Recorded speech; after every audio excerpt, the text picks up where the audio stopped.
The General Mills Radio Adventure Theater.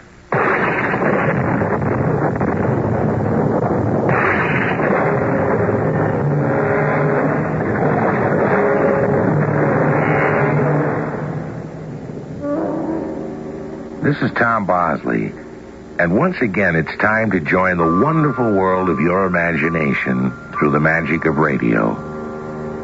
Today, our story is about two young Americans, one 29, one 33, whose extraordinary adventures exploring the West stood the United States on its ear 175 years ago. You might say they have the same kind of stamina and courage we admire today when young Americans explore space.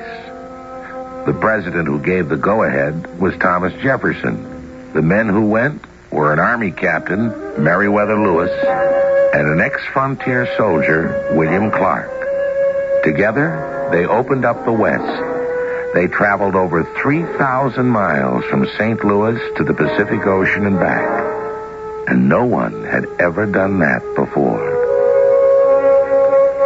Our adventure, Lewis and Clark, based on their own personal account, was written especially for the General Mills Radio Adventure Theater by G. Frederick Lewis. I shall be back shortly with Act One. Delicious. Yeah.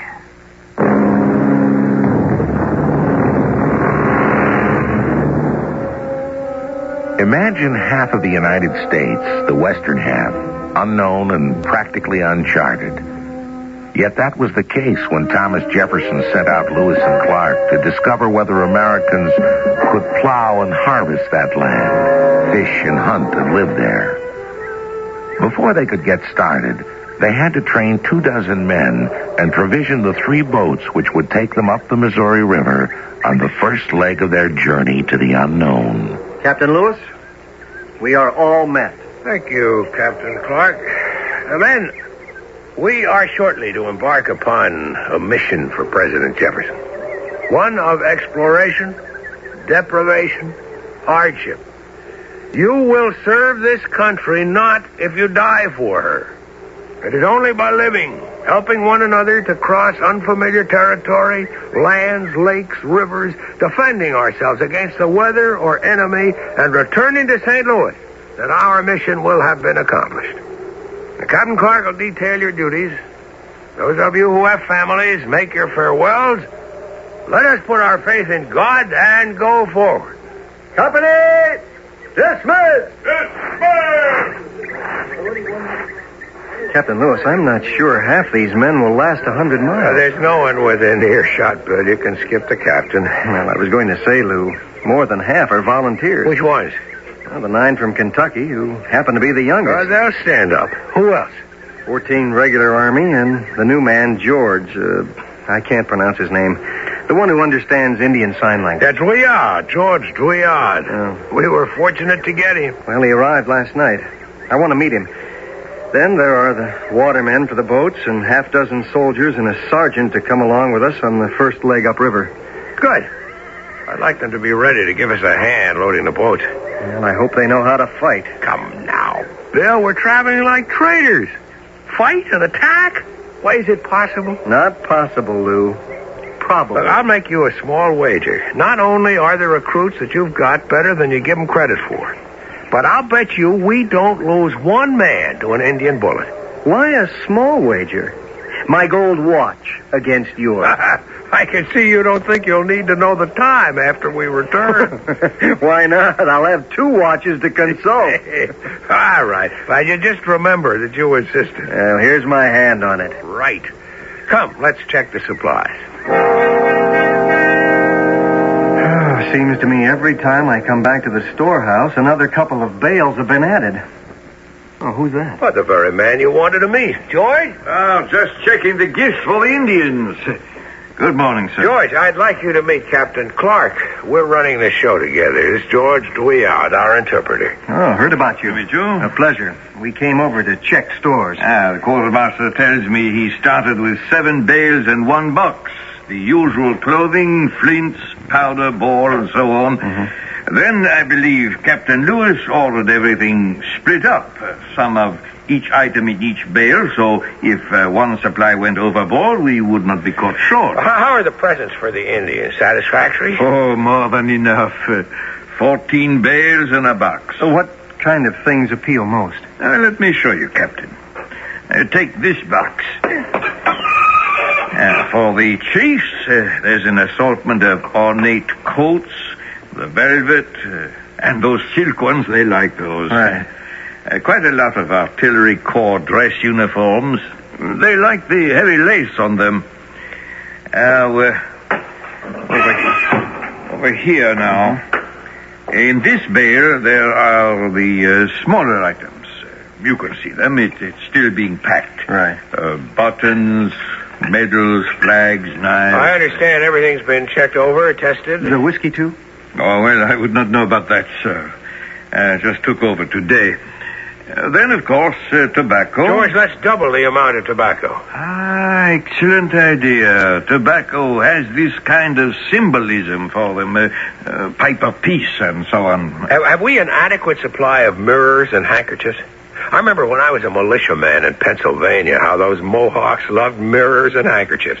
Yeah, well, I'll check to make sure. And in the food department? Well, if you look over here at this list, pork, 50 kegs. A little less than 4,000 pounds. 3,400 pounds flour, 2,000 parched meal, 750 pounds salt, 600 pounds grease, a biscuit, 500 pounds. Weren't we figuring on 24 months? Just a moment. Thank you again, George. And see about the mirrors, will you? And the tobacco. Goodbye, Captain Lewis. Very pleased to have met you, sir, Captain Clark. Right. What was that all about? I don't understand you, Lou. Oh, 24 months. I wasn't about to discuss it in front of a man I hardly know. Why ever not? Well, how do we know 24 months? We don't even know how many miles we'll be traveling. I mean, it could be anywhere from 3,000 to 5,000. Which passes are open? Half the rivers are uncharted. How much game can we kill? Can we live off the land? All right. You've made your point. I liked him. No, I think he respected you, too. I wrote to my mother we'd be living off the land, and she wrote back, I don't care how many plums and berries you eat, but for heaven's sake, be careful of the toadstools.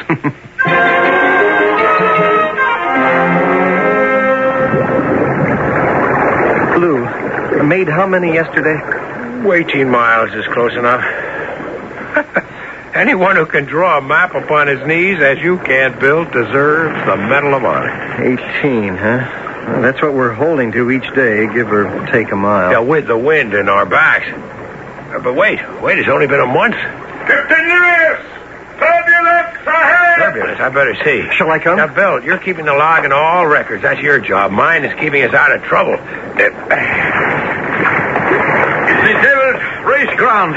Half-mile of rapids. See those rocks on the south side, Captain. They're causing a build-up of shifting sandbars. The bank is falling in too fast. Cross the river. Right across over to the north side. Now, right across, fast. Sandbar! Sandbar! Capsize if we hit that bar. She'll tip right over. Lou, no time to talk. Now jump in. Maybe a wish, follow him. I think we can hold her from the water side. Come on, it's only 4 feet of water. Nobody will drown. Look out below. George! Get those 6 men to hang on to that prow. You two, hold on here with me. Yeah, come on. We've got her fast. All right. We'll hold him. We can keep her from swinging around until the current washes the sandbar from under her. We can save her. Where are the other 2 boats? They made it. They've gone ahead. And don't draw as much as we do. Others have looked, sir. The sand is going. Hold the boat steady, boys.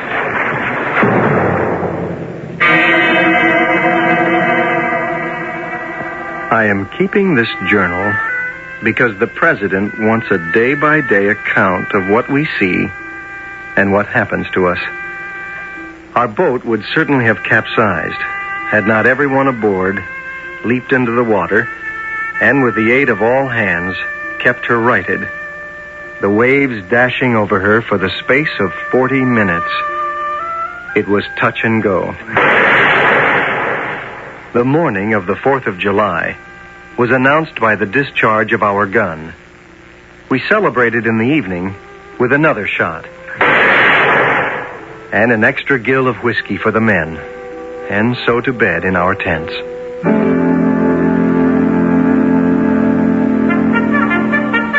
Everybody up.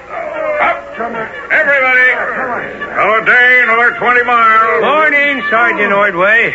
Men? What time do we sail, sir? Oh, not today. We're holding council with the Teton Indians. They're just putting ashore now. Well, we'll have the men at the flagstaff at the hour, Captain. Good, Sergeant. Captain Clark. Come right in my tent, Lou. I've been up before dawn. Well, how do you like it? How do I like what? You've trimmed your red beard? No, the rifle. Oh. Not happy with the sear spring. A little stiff. But she's clean. Well, that's what we've got a gun repairman along for. You think I'd trust my rifle to a stranger? No, not today. Come on, I'll walk you back. Hey, why today? Well, those Teton chiefs and warriors climbing out of the boats over there are enough reason. We invited the Teton tribe, you short-tempered redhead. Invited. You understand? They're Indian and we're white. That's what I understand. Shh. Just keep your color blindness to yourself. Good morning, Chief. I am Chief Big Bear Trap. Duck, Lou! Those arrows are meant for us! Into the woods, fast! Lou, I'm not waiting any longer for some Indian to cry bullseye. They're breaking and running. They're into their canoes. Okay, stop firing. Well, the sear spring behaved very nicely. Oh, you're a good rifle. How do you tell a friend from a foe in these parts? Oh, you were very fortunate, both of you. Captain Lewis thought Chief Bear Trap was a friendly Teton. Oh, no, those were not Tetons. They were Mandans, their sworn enemy. Oh, they must have figured any friends of the Tetons have to be disposed of. George, I am not making any more arrangements without you by my side. We have too many miles to go to risk any more bear traps.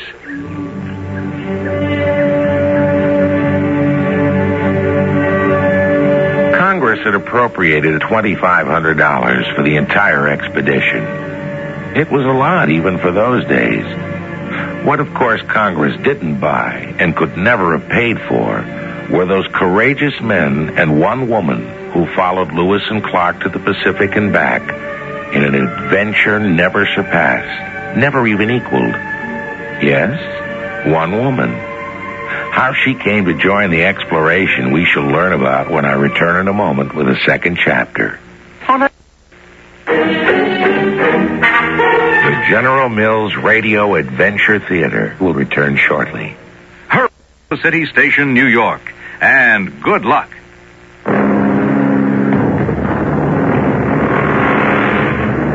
Autumn was turning to winter. The going got rougher.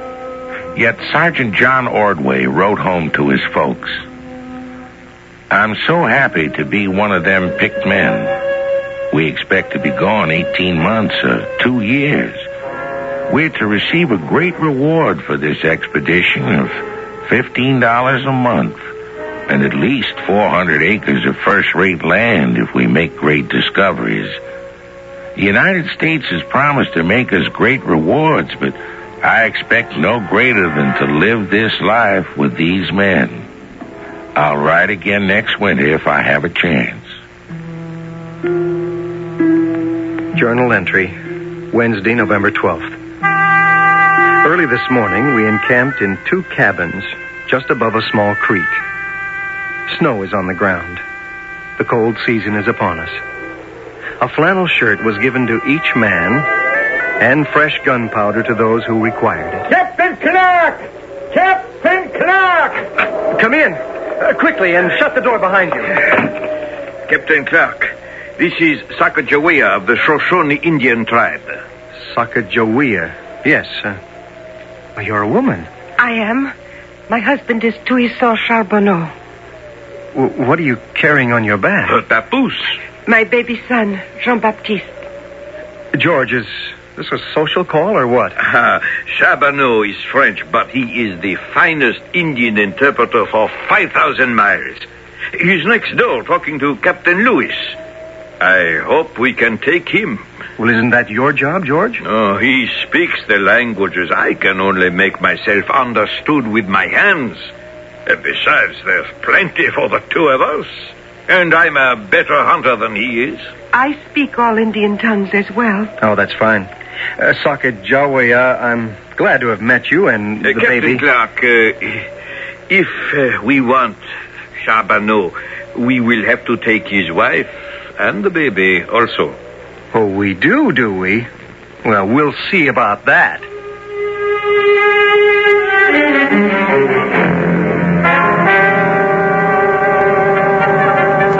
Everybody on their feet! Everybody! Up, up. Oh, yeah. Just like clockwork. Our papoose pilgrim announces the hour every morning from January through March. It's a big day. Everything ready to go? I hope so. The Indians and the pack horses were set and ready last night.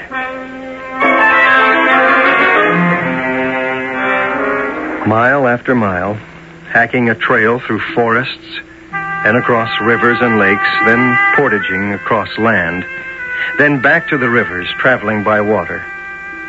Advancing by day and picking a likely spot to camp by night. Sometimes the spot was unlikely. This night... Captain! Huh? Wake up! The ground is sinking. Oh, quicksand! Bugler! Sound the alarm! Something has undermined the sand we're on. The whole camp is going down. Into the boats, everybody! Pile in! Sergeant Ordway, move them on the double! Where's that girl and her baby? She's helping push off one of the fill boats. Tell her to climb in! Get in! Now, row to the other side! Everybody row! Will you look at that? Oh, there goes the encampment and the cliff behind it. Look at this.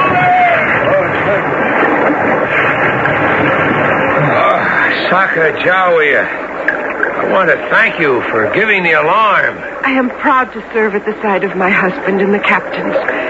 He tell me we will see great water at end of our land. I want to hold up my baby and show him.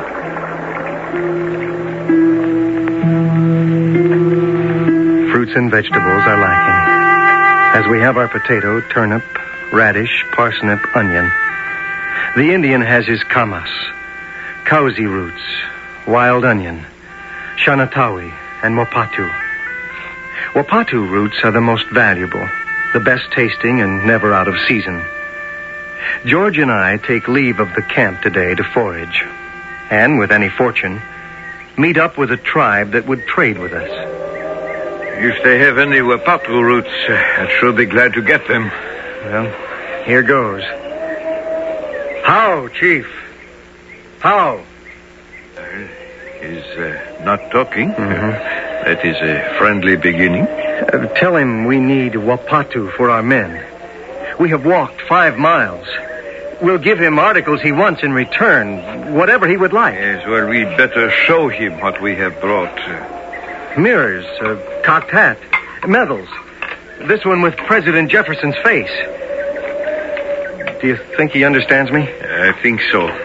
Maybe he's waiting for you to pull out the blue beads. Oh, that's all they want are blue beads, and we're out of blue beads. Wapatu. We need much wapatu. Oh, no reaction. Not a glimmer. George, let me think about this. Wait, I have an idea. Where's my compass? Mm-hmm. Here it is. Well, he's interested. He's sitting down and he's watching you, Captain. George, you are about to witness a performance by the great Clarko, the magician. Watch this. First, we take a port match and throw a piece into the fire.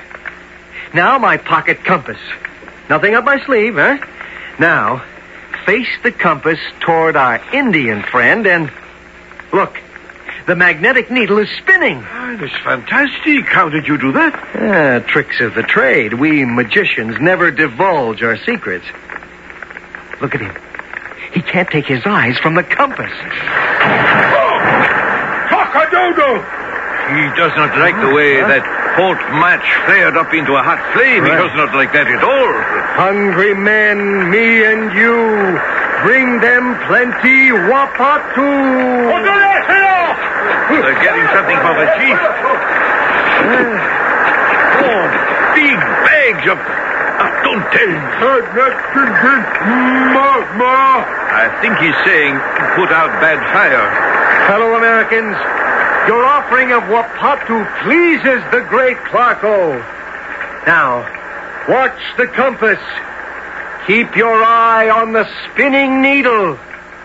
The port match ought to burn out right now. There she goes. Out.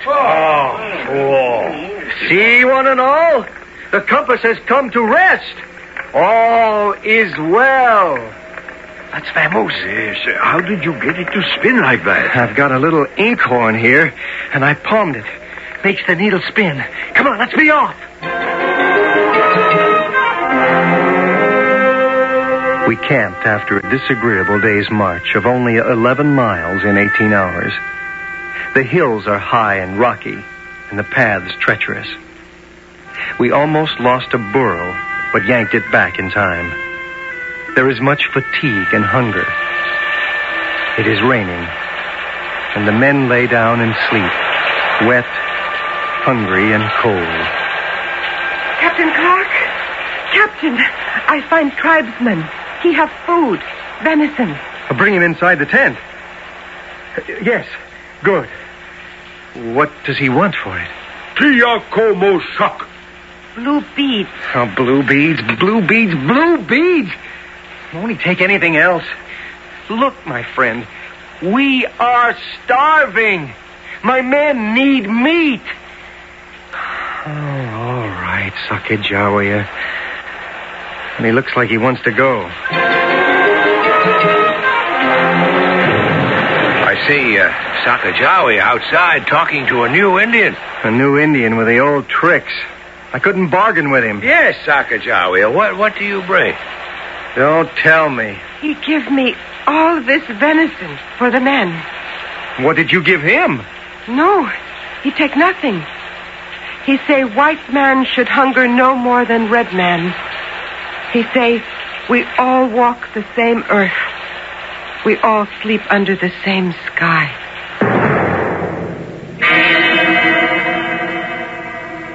After advancing several hundred miles into this wild, mountainous country, we may soon expect the game will abandon us. Someone!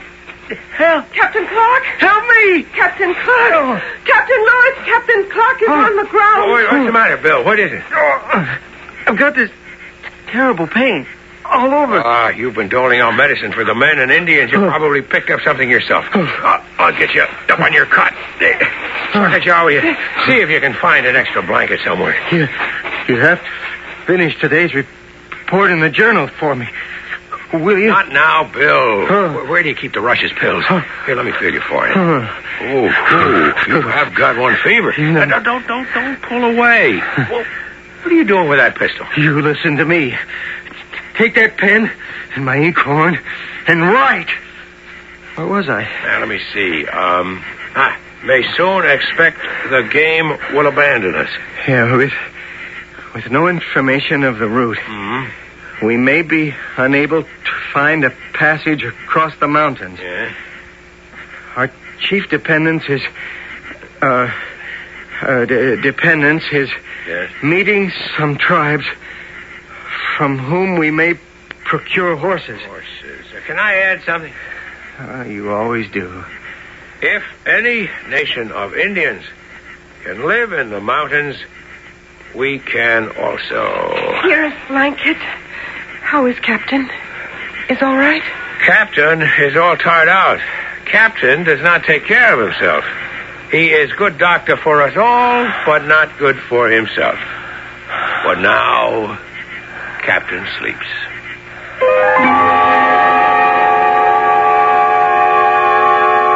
That was the team.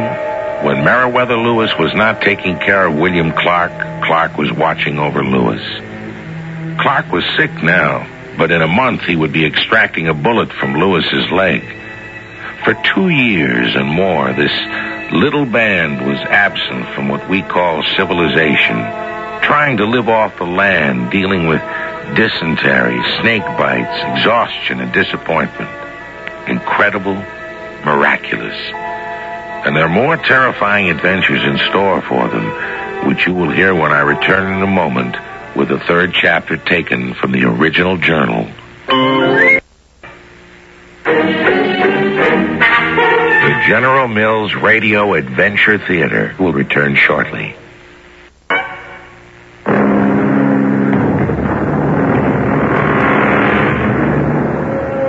The object of the Lewis and Clark expedition was to make known the unknown. What Thomas Jefferson and Lewis and Clark did know was that the Indian had been living all across our land for centuries and deemed it his. To what extent was he a friend? To what extent was his neighbor his enemy? No one could say. Captain Lewis and Captain Clark came not only as explorers, but as peacemakers among the many tribes they passed on their journey. But sometimes things didn't quite work out. We have 2 things to do. Find a pass through those cliffs and bring back to camp rations for at least 3 days. George, which is our best direction to find game? I would head southeast. Good. I was going to try that way for a trail anyway. Southeast means the Blackfeet. Hundreds of them. Well, who knows? Maybe they won't spot us. Maybe they won't catch us. Yeah, we're spread out. Captain Clark and I will head for the junction of Badger Creek. And, George, you take the other side of the river. What's it called? Two Medicine. I think we ought to find some deer along Two Medicine. Well, if we run into any trouble, I can always change the river's name. To what? Bad Medicine. Do you see George down there on the other side? No, not yet. We're up too high on this side, and he's in the low valley on the other side. Hey, reach me my spyglass, Bill. Okay. Look over there, Lou. About a mile downriver. Oh, I see horses. I see Indians. They're shading their eyes, looking down towards the river. They've probably seen George. Well, how can we warn him? We can't. And if we run for it, they'll see us in the condition that our horses are in. We'll certainly be overtaken. Well, we might try. Now, if we got away, George wouldn't. He'd be sacrificed. There's only one way. Open diplomacy. Unfurl the old flag, Bill. Hoist it up. Let's go to them down this side, across, and over. If we act friendly, who knows? They may be friendly.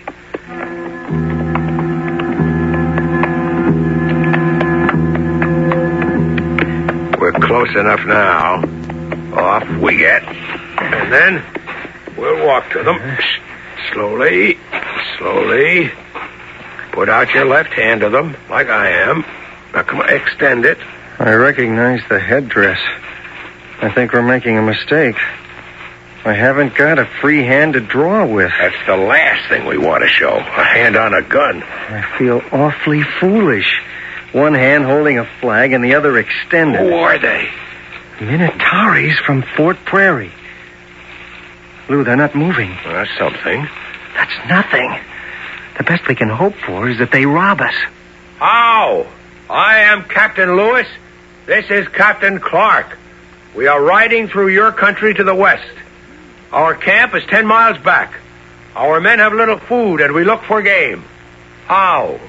You're not shaking hands with each one of them? I sure am. How? How? How?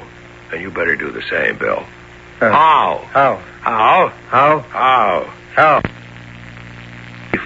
I am Shoshupawa. I think that means rapid snake. I'm not certain. Let me give you this medal and this flag of the United States of America, Chief Rapid Snake. Among white men, the flag is an emblem of peace. Now you have received it. May it be a bond of union between us. Oh. You smoke pipe of peace. We should be honored to. Oh, Chief, by the way, one of our men has our pipe. He has gone alone downriver. You have seen him? Yes. He ride. If you'll have one of your men go with me, we'll bring him here. Having one of theirs along is the only protection I've got. I'll get George here just as fast as our horses will carry us. You have enough tobacco? Oh, sure. Don't worry. They're only 8, and Only 2 have guns.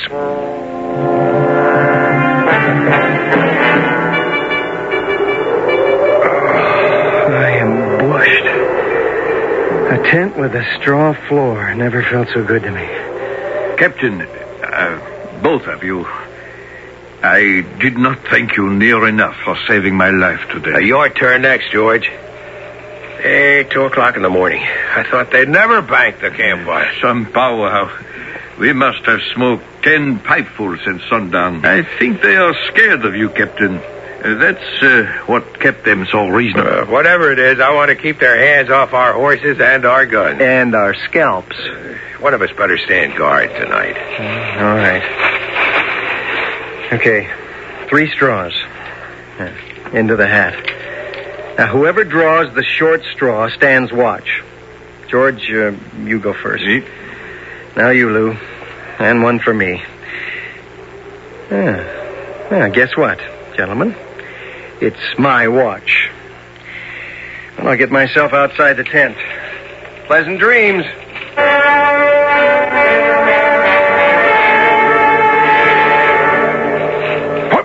Who's that? Damn you, let go of my gun! Oh, he's got mine! Hey! He got mine. There were 2 of them. I didn't get mine. I told you they were thieves. Let's go after them. Where the places is Bill? Bill! What is it? What's up? You weren't supposed to be standing watch. If I didn't know your family, it'd be 100 lashes. Oh, Lou, the way I feel, I'd rather be shot. I got George's rifle. Oh, mine, too. Oh, and the shot pouch. Everyone has got their pistols. Right. Let's move. Wait a minute. It's still dark out there. Oh, he's right, Captain Lewis. We couldn't find them. All right. We'll wait. Outside, the 3 of us. I'm sorry as anything. When we get back to St. Louis, remind me I owe you 100 lashes. Over here, you 2 behind this boulder. Those aren't owls. It's Minotaur talk. They're after our horses. Shh. Something moving. I got him. I can't see a thing. No. Hey, you. Oh, fine. I socked you, George. Oh, you 2 idiots. They got away with 2 of our horses. I'm getting them back. Stop, you 2, or I'll shoot. Stop, or I'll shoot. I have plenty more bullets. Get off of that horse, or you'll be as dead as your friend. All right, that's better. Oh, you got them. Take the live one, George, and we'll return him to Chief Rapid Snake. If I know my Indians, I don't think the chief will like this. Look, here he comes with his warriors. May mean trouble. They're carrying something. 2 truss deer and what's that? Something big, wrapped in a buffalo skin. It's game, food, a peace offering. What is he signaling? He says he is sorry. His men have broken his trust. We have been fair with him. He does not wish to insult us.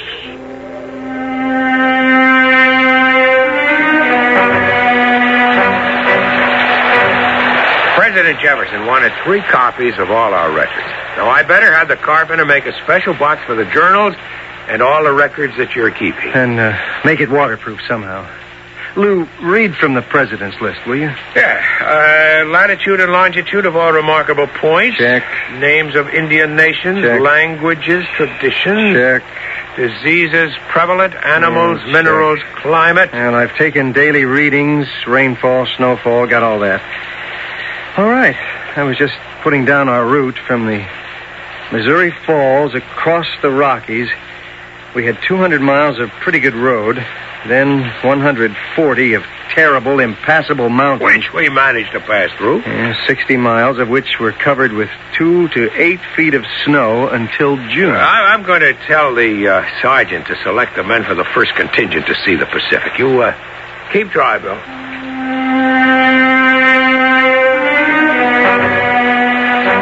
1 whole week of this rain. But it's worth it if Captain Lewis is right about the great Western Ocean being there. It's there, Sergeant. I came to tell you we have had a visit from the Chinooks, and they say the seacoast is 7 miles west of us. If the weather breaks, you and Captain Clark and 6 men will take 1 canoe. I'll take the other. As you were, men. Oh, sir. Collins. McNeil. Warner! Here! White House! Here! Gibson! Sir! Yes, ma'am. Captain Lewis, tell me you make journey to great water. Right. I have come so many miles to see. May I go with you? My baby, too? Well, we already have our full complement of men, ma'am. But it's not right. I do work of men. Well, there's only room, ma'am, for so many in the boat. Please, I no take much seat. Well, you can talk to Captain Clark. I'm sure he'll take you along.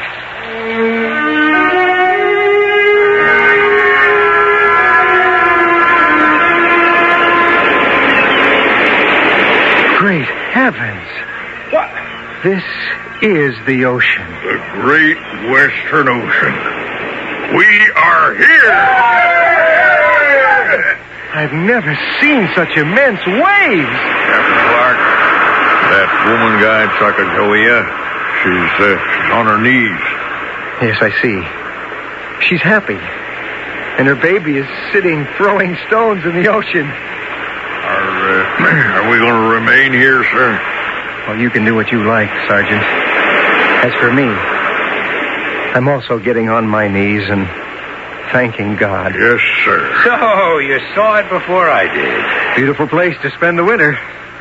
That's what's so hard to believe. Such soft and balmy breezes up here, gently wafting, and that it's December. Maybe someday there'll be villages, towns, maybe even a city on the Pacific coast. Now that we found the way. Ah, beautiful. Beautiful. Come along, you red-headed poet. I want to get a report off to President Jefferson while it's still fresh in my mind. I'm never going to have that problem. I'll always remember the Pacific, the way I saw it the first time.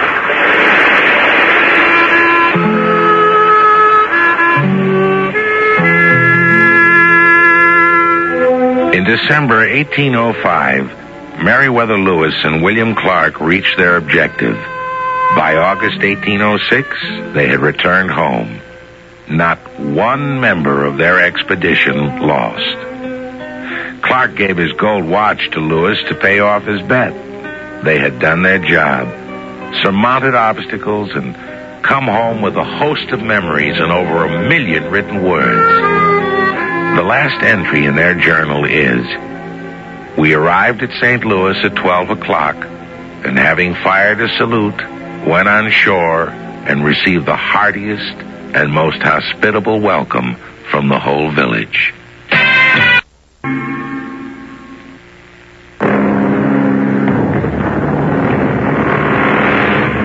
It's rare in the science of exploration to find two men who work together so wholeheartedly.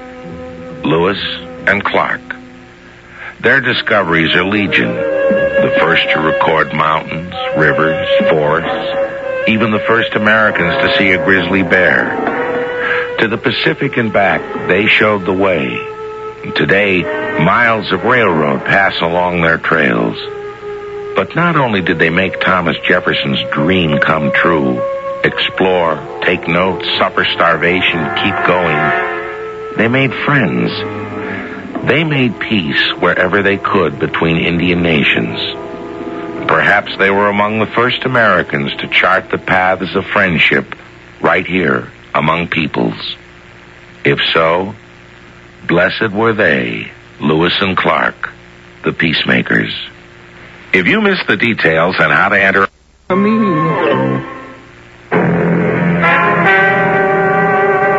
Our cast included Mason Adams, Bob Caliban, Terry Keane, and William Griffiths. The entire production was under the direction of Hyman Brown. This is Tom Bosley inviting you to return to the General Mills Radio Adventure Theater for another exciting tale you can hear through the magic of radio. The General Mills Radio Adventure Theater is recommended by NEA, the National Education Association.